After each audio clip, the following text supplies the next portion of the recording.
శ్రీమాత్రే నమ. జై గురు దత్తాత్రేయ నమ. ఈ వీడియోలో మనం మే 16వ తారీఖు మధ్యాహ్నం సుమారు 2 గంటల ప్రాంతంలో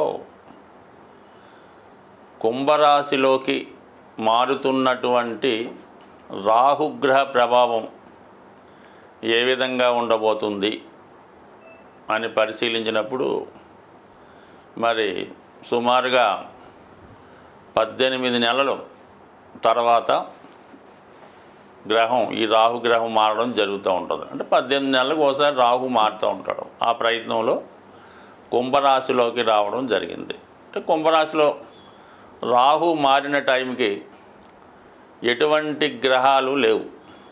ఆ కారణం వల్ల రాహు స్వతంత్రంగా తన ఫలితాన్ని ఇవ్వడం జరుగుతూ ఉంటుంది. అలాగే కుంభరాశి కూడా మరి రాహుకి స్వక్షేత్రం అవటం వల్ల స్వక్షేత్రంలో చేరినటువంటి రాహువు చాలా వరకు మరి స్వతంత్ర ఫలితాలు ఇవ్వడం జరుగుతూ ఉంటుంది. అయితే అప్పటికే మిథున రాశిలో చేరి ఉన్నటువంటి గురువు భాగ్య దృష్టితో రాహుని చూడడం జరుగుతూ ఉంది. రాహు మరి గురు దృష్టి శుభగ్రహ దృష్టి పట్టడం వల్ల జాతకుడికి కొన్ని శుభ ఫలితాలు ఇవ్వడం జరుగుతూ ఉంటుంది. అంటే గురువు ఫలితాలు కూడా కొంతవరకు రాహు ఇచ్చే ఫలితాల్లో కలిపి ఇవ్వడం జరుగుతూ ఉంటుంది. అది ఏ విధంగా ఒకసారి చెప్పడం జరుగుతుంది. మరి ప్రస్తుతం రాహు యొక్క కారకత్వాలు, రాహు ఏంటంటే మరి తల యొక్క భాగం, సరే కేతువు మొండం కాబట్టి రాహు ఆకాశం నుంచి అంటే పైనుంచి కింద ఉన్నటువంటి ప్రపంచాన్ని చూడడం జరుగుతూ ఉంటుంది. అంటే మానవాళ్ళని, ఇక్కడ ఉన్నటువంటి పరిస్థితులు, ఇక్కడ ఉన్నటువంటి లగ్జరీసు, భోగాలు, వైభోగాలు అన్నీ చూస్తూ ఉంటాడు. అన్నీ తనకు కావాలని కోరుకున్నటువంటి గ్రహం రాహుగ్రహం. అత్యంత ఆశ కలిగినటువంటి గ్రహం. అలాగే అత్యంత శుభగ్రహం కూడా చెప్పొచ్చు కొన్ని సందర్భాల్లో. మరి సంతానాన్ని ఇచ్చే అధికారం రాహుకుంటుంది. అలాగే వివాహం చేసే అధికారం ఉంటుంది, సంపదనిచ్చే అధికారం ఉంటుంది. బట్ కానీ ఏదైనా తను ఇచ్చే దాంట్లో కొద్దిగా అవినీతి, అక్రమం ఉంటుందన్నమాట. ఏది కూడా చట్టానికి లోబడి ఇవ్వడం జరగదు. అంటే అర్హత లేని వాడికి విశేషంగా ధనం ఇస్తూ ఉంటాడు. అలాగే ధనం సంపాదించే విషయంలో ఎటువంటి న్యాయ విచక్షణ లేకుండా ధనం సంపాదించడం జరుగుతూ ఉంటుంది. ఈ మధ్యకాలంలో సాధారణ వ్యక్తులు కూడా కోట్లాది రూపాయలు సంపాదించడం, చిన్న చిన్న ఉద్యోగులు కూడా కోట్లాది రూపాయలు వెనకేసుకోవడానికి కూడా రాహుగ్రహమే కారణమవుతూ ఉంటుంది. అయితే రాహు జాతకంలో ఏ గ్రహంతో కలిస్తే ఏ భావంలో ఉంటే ఆ భావ ఫలితాలు ఇవ్వడం జరుగుతూ ఉంటుంది. రాహు శుక్రగ్రహంతో కలిసినప్పుడు జాతకుడు విశేషమైనటువంటి శృంగార జీవితాన్ని, భోగాల్ని, వైభోగాల్ని, అలాగే ఖరీదైన జీవితాన్ని అనుభవిస్తూ ఉంటాడు. అలాగే ఖరీదైనటువంటి అలవాట్లు కూడా ఉంటాయి. అదే బుధగ్రహం ఉన్నప్పుడు విశేషంగా వ్యాపారంలో కోట్లు ఆర్జిస్తూ ఉంటారు. అంటే అక్రమం ద్వారా ఫేక్ నోట్లు అవ్వచ్చు, లేదంటే ఫేక్ డాక్యుమెంట్స్ అవ్వచ్చు, లేనిది ఉన్నట్టు సృష్టించవచ్చు, అకౌంట్లు తారుమారు చేయొచ్చు. ఈ విధంగా కృత్రిమమైనటువంటి సంపద సృష్టించడం జరుగుతూ ఉంటుంది. సోకాల్డ్గా అందరికీ తెలుసు, గురువుతో కలిసినప్పుడు ఏర్పడే గురుచండాల యోగం ఇది ఎక్కువగా విద్యార్థుల మీద ప్రభావం చూపుతూ ఉంటుంది. సులువుగా కొన్ని క్వశ్చన్లు రాసి పాస్ అయిపోవడం, అలాగే బ్యాక్ డోర్ ద్వారా ఈ పరీక్షా కేంద్రాల్లో వాళ్ళకి వీళ్ళకి మేనేజ్ చేసి పాస్ అయిపోవడం, ఇలా కూడా జరుగుతూ ఉంటుంది. గురువుల్ని ఇబ్బంది పెట్టడం కూడా, అంటే అనేక గంటలు చెప్పచ్చు ఈ విషయం గురించి. బట్ సింపుల్గా చెప్పాలంటే ఇది. అయితే రాహువు శని కలిసినప్పుడు మాత్రం చాలా గొప్ప పెద్ద సంస్థల్లో పారిశ్రామిక రంగంలో ఉపాధి కల్పిస్తూ ఉంటాడు. ఇప్పుడున్నటువంటి సాఫ్ట్వేర్ రంగం అయితేనే, సినిమా రంగంలో అభివృద్ధికి ఈ శని రాహులే కారణం అవుతూ ఉంటాడు. ఎవరి జాతకంలో అయినా శని రాహులు కలిసి ఉంటే వాడి జీవితంలో చిన్న స్థాయి నుంచి అత్యున్నత స్థాయికి వెళ్ళే అవకాశాలు రావడం జరుగుతూ ఉంటుంది. అది కష్టపడి సంపాదించడం జరుగుతూ ఉంటుంది. ఇది గొప్ప యోగం మాట. చాలా వరకు ఇది జాతకంలో ఉండాలని కోరుకోవాలి. అలాగే ఏంటంటే శుక్ర రాహులు ఉండడం కూడా ఎలాగైతేనే జీవితంలో చక్కగా అనుభవిస్తారు. ఇంకా అందరికీ తెలుసు, రవి చంద్రులతో రాహు ఉన్నప్పుడు అది ఒక గ్రహణ యోగంగా ఏర్పడి జాతకుడి యొక్క మంచితనాన్ని మరుగున పెడుతుంది. పిల్లల వాళ్ళని ఇబ్బంది పడుతుంటారు. బట్ ఏదైనప్పుడు కూడా ఏ గ్రహం ఫలితం ఇచ్చినా ఇవ్వకపోయినా రాహు మాత్రం కంపల్సరీగా ఫలితం ఇవ్వడం జరుగుతుంది. ఇప్పుడు వచ్చినటువంటి ఈ గ్రహస్థితి ఇంచుమించుగా గ్రహాలన్నీ కూడా రాహు కేతువుల మధ్య ఏర్పడి ఒక విధమైనటువంటి కాలసర్ప దోషం లాంటి దోషం ఏర్పడింది. అయితే చంద్రగ్రహం బయట ఉండడం జరిగింది. మళ్ళా కొన్ని రోజుల్లో చంద్రుడు కూడా ఈ గ్రూపులో చేరడం జరుగుతుంటుంది. కాబట్టి మరి ఈ సమయంలో జన్మించిన వారి మీద కూడా ఈ గ్రహ ప్రభావం, ఈ రాహుకేతు ప్రభావం ఎక్కువగా ఉంటుంది. కాబట్టి సో ఏదైనా ఈ రాహుకేతువులు ఎంత శుభాన్ని ఇస్తాయో అంత ఇబ్బందిని కూడా పెడుతుంటాయి. అది జాతకుడు తనను తాను ఉపయోగించుకొని గ్రహాల్ని ఏ విధంగా సంతృప్తిపరచాలో, ఏ విధంగా నడిస్తే శుభ ఫలితాలు ఇస్తే తెలుసుకొని గ్రహాలకు అనుగుణంగా జాతకుడు నడిచినప్పుడు మరి గొప్ప ఉన్నత స్థాయికి జాతకులు వెళ్ళడం జరుగుతూ ఉంటుంది. కుంభరాశి వారికి రాహుగ్రహ ప్రవేశంతో ఒక విధమైనటువంటి కాన్ఫిడెన్స్ ఏర్పడడం జరుగుతుంది. ఏదైనా ఒక స్వక్షేత్రంలోకి ఒక గ్రహం వచ్చినప్పుడు ఖచ్చితంగా ఆ గ్రహం ఆ రాశి వారికి అనుకూలమైన ఫలితాలు ఇవ్వడం జరుగుతుంది. అంటే రాహు టెక్నాలజీకి కారకుడు అవుతుంటాడు. అలాగే కొత్త కొత్త విషయాలకి, డెవలప్మెంట్కి, ఇంప్రూవ్మెంట్కి, అటు మెడికల్ వృత్తికి, అటు సాఫ్ట్వేర్ రంగానికి, అలాగే అధునాతనమైనటువంటి యంత్రాలకి కూడా కారణం అవుతుంటాడు. అంటే జాతకుడు ప్రస్తుతం టెక్నాలజీ ఉపయోగించి తన యొక్క స్థితిని పెంచుకునే ప్రయత్నం జరుగుతుంది.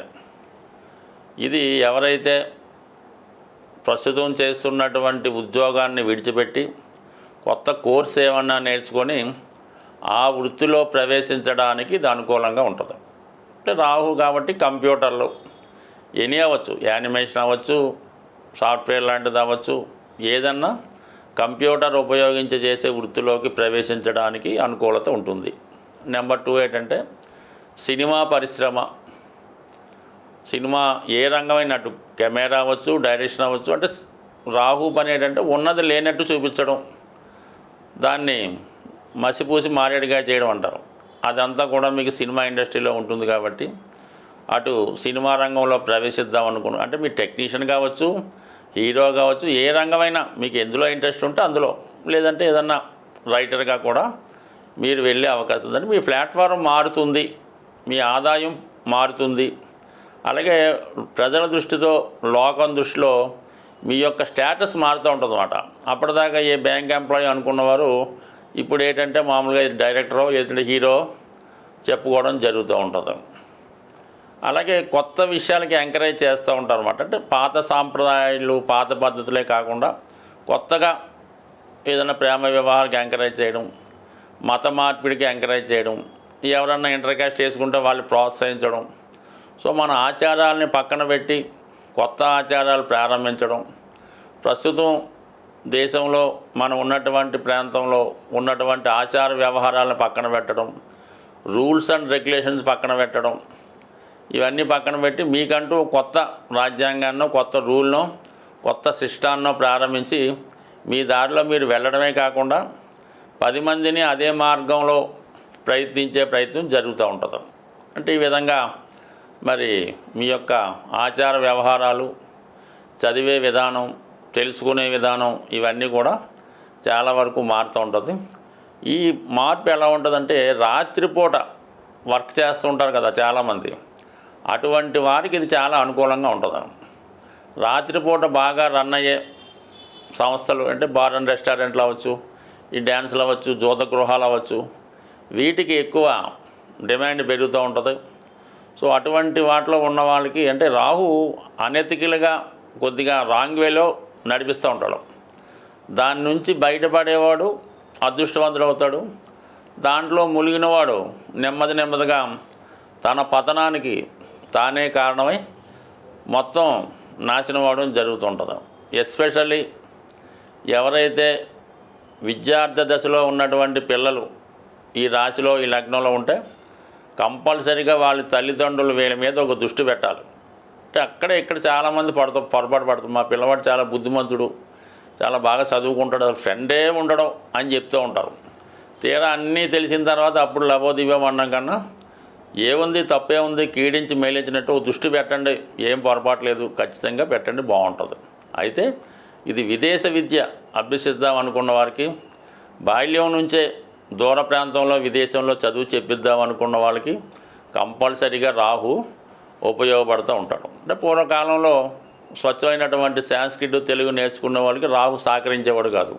ఇప్పుడంతా ఇంగ్లీష్ మీడియం రాబోతులకి కంపల్సరీగా రాహు 4లో ఉన్న లగ్నంలో ఉన్న వాళ్ళు బాగా చక్కచక్క ఇంగ్లీష్ మాట్లాడడం, విదేశాలకు వెళ్ళడం, అక్కడ బాగా టాలెంట్గా ధనం సంపాదించడం జరుగుతుంది. బట్ ఏదైనా ఈ రాహు మిమ్మల్ని టెక్నికల్గా బాగా పెంచుతాడు. ఫర్ ది సేమ్ టైం కొన్ని బలహీనతలకు లోన్ చేయొచ్చు.